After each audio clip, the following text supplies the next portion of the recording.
of Married Wrestling. I'm here with your host, as always, the lovely Miss Angel Amoroso. Greetings. I am the queen of hardcore, Angel Amoroso, and welcome to Married to Wrestling. Odd question for you, because fan fests and all, everything's kind of changed since the pandemic hit a few years ago. Do you ever get nervous doing these fan fests or these signings? Because you don't know. Granted, you could have always caught a cold or a flu, but nowadays you just don't know who has anything. I see a lot of these conventions, they don't wear masks anymore. That's kind of last year, so to speak. Do you ever get nervous doing any of those, or do you just hope for the best? I'm going to be honest with you. I hope for the best, and I try to ignore the fact that I'm not wearing the mask. And I do a really good job at that. I do have a weak immunity, and I was sick for a long time. And this is a really funny situation because my doctor used to tell me I used to wear rubber gloves and masks to my appointments, and he said, you got to stop doing that because you're making other patients nervous. But I was actually doing it because once I had pneumonia for a really long time, and I didn't want to spread it to other people, and I knew that was the way to not transmit it. So I stopped wearing it. And then this pandemic came around and I wasn't sick anymore. And now I'm seeing all these people that got to wear these masks all the time. So I'm like laughing because I'm like, yeah, now they finally know what it feels like to be sick and not want to transmit it or not get it from someone else, whatever. So now that it's kind of died down in a way of everyone's, not panicking about it as much, in a room full of people that are, probably not the most hygienic crowd on the planet. It does make me a little nervous. And and I walk around a room. I get around. I just don't sit in my chair at events because I usually cover the events with the show. So I try to stay my distance as close as I could get, but I don't like to get too close to interview people, to be honest. Not right now. And just because I personally I pick up germs like a sponge, and I don't want to put myself in that danger. But I don't wear the mask because for pictures, just taking it on, like with all this, with the on and off would just be insane. And the thing that you could see through, it's like clear. You could see the face through it. It looks ridiculous. I would look like a friggin' stormtrooper in that thing. So I don't wear it. But yes, I am uncomfortable with not wearing it. So if That's that why answers. you have to get like what I wear, the masks from Lucha Shop. They're designed to look like Lucha Libre masks. Right. Okay. But again, It wouldn't match your outfit. this is something that I'm known for my smile. So I can't block the smile when people are looking for it. So this is a trademark here. I can't stop doing it.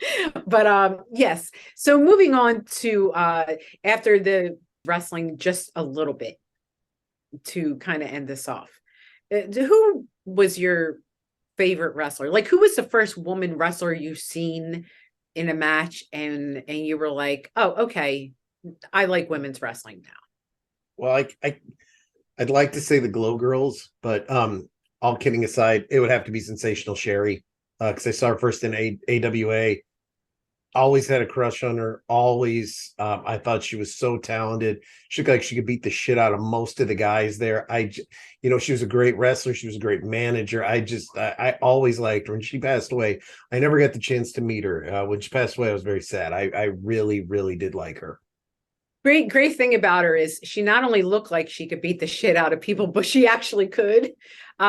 When you were watching her in the AWA, were they Medusa matches or Candy Divine? Or She started with Medusa. She had that series with her, and then shortly after that, from when I watched her, they put her with Playboy Buddy Rose and Doug Summers, as their valet. Then she goes to WWE, has some matches. Then she was everybody's valet, like Sean's and Macho and Ted. And then she had the thing where she liked Rick the model. She's just, then she had that long run in WCW, but I don't recall her wrestling there. She was just a no. manager of Harlem Heat, but she was just good. There was something about her. She was just kind of once in a lifetime kind of talent, so to speak. She was probably the best talker of any of the ladies I've ever seen. Absolutely. I mean, I don't think you could probably name one that's better. Back in that day, I thought Sunshine was and Baby Doll were really good talkers. But I like Sensational Baby Sherry Doll more than I Martel, think I should have. who Baby Doll? I think I liked her more than I should have. And at the time, she was much bigger than me.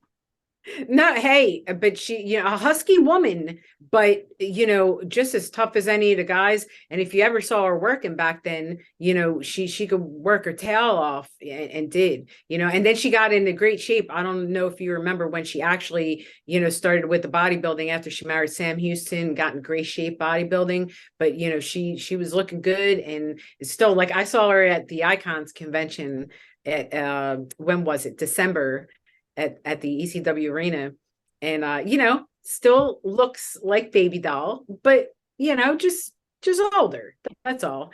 She didn't look too happy to be there, of course, but she looked great for her age and what she's been through. And as much as there other ladies that were there that were presented with the women's Hall of Fame wrestling awards, and I really thought that she should have been one of them up on stage there, because she doesn't make many appearances. And after that, I don't think she'll make many more, to be honest with you. I used to love when Tully Blanchard would, he'd be like, and this is my special girl, my perfect 10. And she's like 2 feet taller than him, probably about 80 pounds bigger. I always thought that was funny. And then, yeah, then she had she had a big run with the Horsemen. She had that big run with Dusty and Magnum. Then she had the Yeah. other run where she turned heel on Dusty, and she was with Zabisco. And all. I always liked her. I haven't seen her though in so long. Like you said, she doesn't make. I would love to interview her, but I mean, finding her is a challenge in itself. Well, I know she, I wish I would have got more time at Icons. Unfortunately, I had to leave early for circumstances. But I would like to talk to her at one point, because she was one of my favorites back in the day. And I know when she retired, her and Dark Journey did like they used to make people's attire. And so she did a lot with that. And Dark Journey's son, I think, was some kind of wrestler somewhere.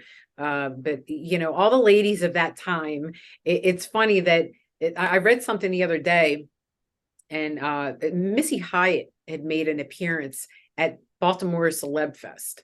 And there was a younger wrestler on there, a girl who was really irritated. And she's like, I saw this old lady, strolling around all week. Who is she? I got to know who she is. And with a bunch of exclamation points. And it's like, what, have you been in the business for 6 months and you're angry because Missy Hyatt is there? Like, first off, I don't even remember advertised for the event, and she's kind enough to show up with someone and probably sold more than anyone there.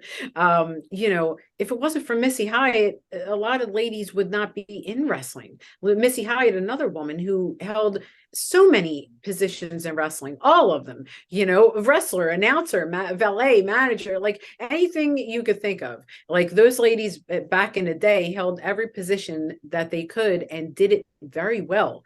Whereas, some of the girls now just have no respect at all for what came before them, and think that they're the first of everything. But and this is why I'm looking forward to the new crop now of let's say the 2020 to 2023 versions of female wrestlers. I'm looking real forward to this Goddesses of Wrestling and event, and looking to see all the new girls and how they've evolved in not only their technical skills but their attitudes and personalities. So far I've met some of the newer AEW girls who are really cute and really kind, and I look forward to continuing to meet some of these girls, and just so that I could have their personalities and attitudes to compare to the last 3 errors of some that were not too kind to be around. So I think my opinion, the most talented out there now, who might be, I'll put her right up there with any of the guys too. Charlotte Flair. I think that is just how do they say, like a generational talent. I mean, she is a once in a lifetime type of athlete. She can talk, she can wrestle. She's had so much surgery, she's unrecognizable, but she's still very pretty. I mean, I mean, she's Ric Flair's daughter, for God's sakes. I can't. Yeah, That says something in itself. She is amazing. I've heard a lot of mixed things about her, and as far as having a personal opinion on her, I don't, of course, take things out on children that have to do with their parents. So I'll go a step beyond here and say, I think that coming from a wrestling family where your father was a wrestler and your brothers were wrestlers, and then you're the only female Flair to get in the position of wrestling, it's just natural. I mean, your father's Ric Flair, of course, you're going to know how to cut a promo. The guy strutting around all day, this is who's raising you. So you're going to, get his personality. And then, of course, you're watching him. So you're going to pick up some of his mannerisms, skill, and as far as learning, the learning's in the family. Come on, maybe David, unfortunately, and Reed, unfortunately, it didn't go as far. David had his run, but of course, it didn't get half as far as Charlotte has. He sucked, though. I mean, let's be honest, he was terrible. Okay, but it was the first run of Flair Children. So he did what he did, and he did it as good as he could have done.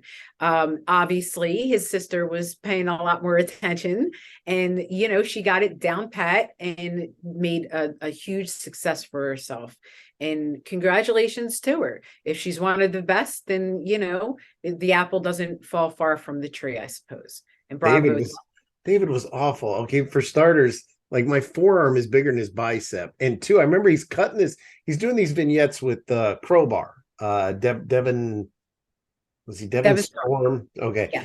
And Crowbar takes him to a strip club, and he's walking around like, oh my God, I'm in a strip club. Like Ric Flair's kid ain't never seen a naked woman.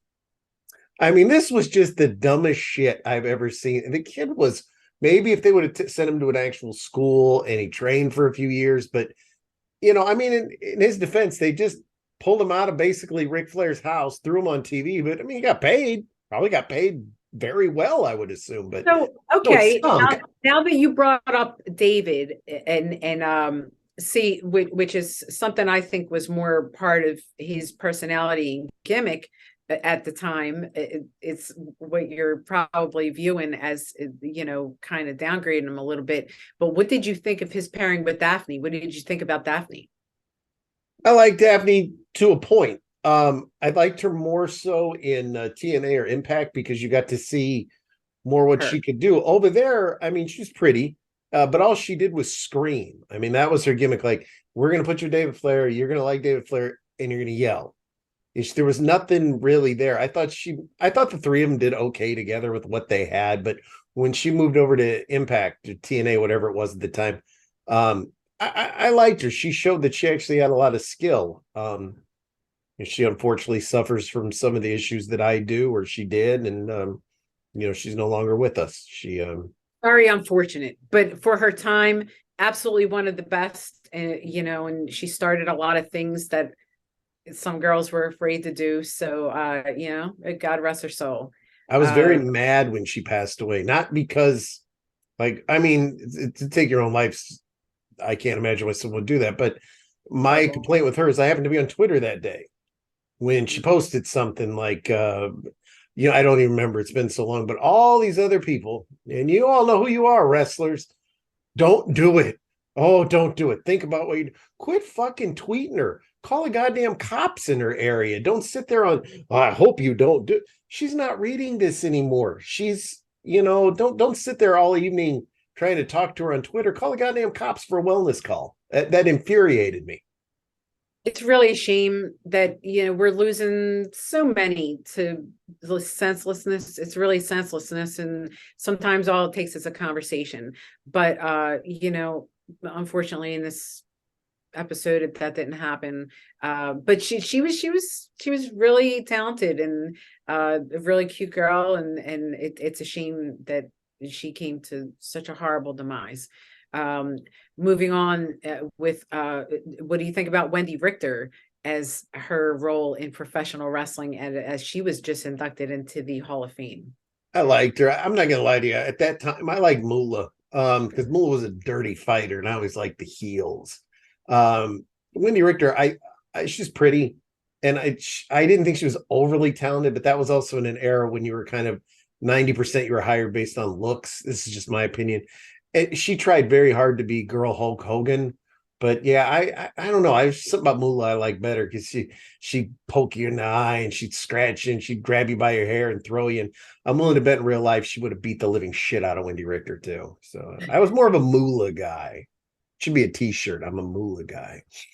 Absolutely. So, what about Luna Vachon? What do you think about Luna Vachon? Another inductee recently into the Women's Pro Wrestling Hall of Fame. And also a big story was done about her on the Vice channel, a story that a lot of people already knew in wrestling that knew her. What's your opinions on Luna Vachon? I liked Luna. I'm from Nebraska, so of course I know Mad Dog, and the Vachon family's famous here. But I think the thing with Luna, it's so hard for me to base anything on because of her demons. I guess is the best way to say it. She was never in one area for long. She had that nice little run when I was a kid with Kevin Sullivan in Florida, but then everywhere she went, she was her own worst enemy. She was only there for a few months. She'd leave, she'd come back, she'd leave, she'd come back. I never could really base judgment on her. I'm assuming she was probably fairly pretty when she wasn't talking like this, with veins painted in her head. But she was ahead of her time. But I just can't gauge her. She just always left before I could really get a feel for her. Yeah, she was one of my idols, and from what I know of her, she was a beautiful human being with the time I had to spend with her. So and learned a lot from her, and learned a lot from Wendy Richter as well. Having to wrestle her, I probably learned how to wrestle more working with Wendy Richter than I did in any school that I went to doing anything, because you have a month-long feud with someone in Canada and they stretch you enough that you'll learn. So if you don't know, you'll learn real quick. We all know I'm a Rhonda Singh guy, though. Oh, of course. All right. So, and Rhonda Singh, one of your, this is unofficially the top 20 that I'm going through as we're coming to a close. So Rhonda Singh, I think we're up to about 15 on that. Sure. For your opinions on Bertha Faye, Rhonda Singh, what was it? What was the other one? Ripper. Monster Ripper. Yeah. What are your thoughts on her? I would have let her sit on my face, but yeah. I have something about her. I was always attracted to her, but man, I'm going to tell you what, that was what you call powerful woman. I mean, like, she could have made a mint as a dom, because the power moves she did she did moves that the guys weren't even doing, sit down power bombs and sentons and everything, but they wouldn't let her do in WWE. They made her skip and be Bertha Faye, the queen of the trailer park. But I liked her. I saw her live. TV made her one of Harvey Whippleman's best manager gimmicks was with her. I thought that, it was kind of like watching, that little cartoon that they draw, and it's a big fat lady with a little skinny guy stuck between her butt cheeks, like that. It was the embodiment of that comical sketch. And every time you see them, like the way he used to jump up on her and she would wrap her arms around him and carry him, I thought was some of the funniest shit I ever seen. And I guess he absolutely hated her. Well, I mean, she was in and out, because I think there was a lot of problems back then with the women's bringing women in and out to work with Medusa. It wasn't an easy task, because they were like in and out real quick. Moving on to maybe 4 more ladies, Medusa as one, also inducted into the Women's Wrestling Hall of Fame more recently. What do you think of Medusa? Overrated. In which era? Every aspect, every era. I thought she was a decent manager for her time as a wrestler. I saw nothing. She just happened to do 5 moves that the Japanese girls were doing, and she did them in America. Nothing personal against her. I just thought she was incredibly overrated. Heidi Lee Morgan. I liked Heidi Lee Morgan. She had a nice little run in WWE and AWA, I believe, but I liked her. She's around the same time as Leilani Kai. Yes. Actually, interesting story about Heidi. Actually started in wrestling when she was 9 years old as a manager for her father. And she debuted in the WWF when she was 19 years old, doing a bodybuilding competition. I'm sorry, demonstration with Paul Orndorff. So Heidi then, after her run in WWF, later on got to come back during the women's era when Medusa was having problems finding those gals to work with her. And she actually got to work with Medusa and Luna and a lot of people of that era to have come back. She's doing a radio show now and has a whole bunch of ladies on. I had her as one of my first interviews. She hadn't done an interview in like decades. And myself and Tommy Cairo had her on for an interview, and she was just fantastic. It was about 3 hours long because she's got a lot to talk about, and she talks. But she was someone that I watched a lot when I was younger. Her and Misty Blue Sims, were a great tag team. Of course, we're bringing all this up because coming to my question, which would be the closing here of our show, the comparison between women of different eras. Now, you take like a Heidi Lee Morgan or a Misty Blue Sims or a Wendy Richter or even a Fabulous Moolah, let's say. And even though they're both of different years, maybe 5 years separation apart, but they all worked in the same era.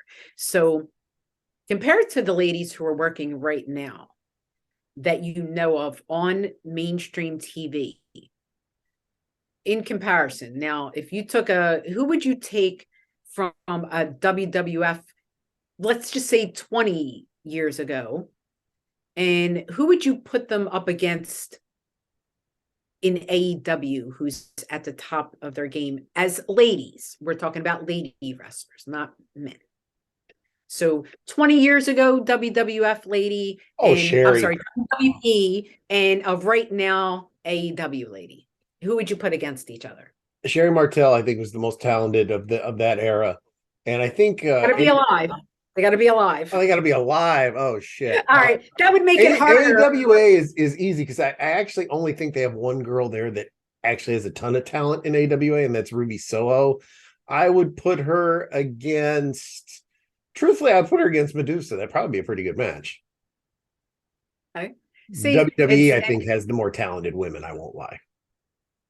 You say Medusa is underrated, but I could actually see her of the 80s decade, and her now taking any one of these ladies on and putting on a fantastic match.